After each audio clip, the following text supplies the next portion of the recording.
you'll have to provide evidence to show you meet each of these areas, is that firstly, one of the intended parents is genetically related to the child, that there's a genetic relationship, and you can evidence that through a DNA test or notarized information from the clinic who performed the IVF procedure, although most couples do provide DNA evidence.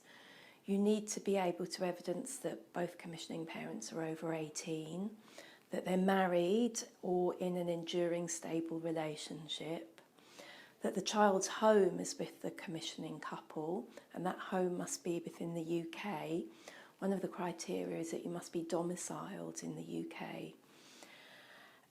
You will need to provide evidence of the payments made to the surrogate, because in effect what you're asking the court to do is retrospectively authorise those payments.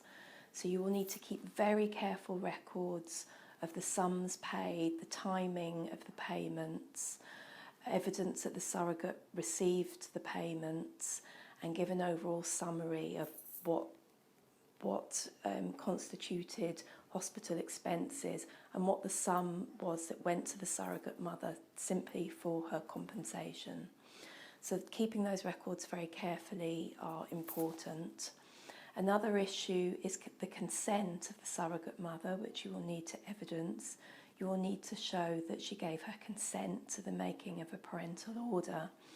So there are specific forms you can get to show this quite easily, but you will need to show written consent of the surrogate mother and that she was aware of the proceedings, that a parental order is likely to be made and what the implications for her are of that parental order. When evidencing that the surrogate has given her consent to the making of the parental order, if she speaks a different language to English, it's very important that you show she's been provided with a full translation, an official notarized translation, and that the implications of the making of the order have been explained to her fully in her language. So that's another point to consider.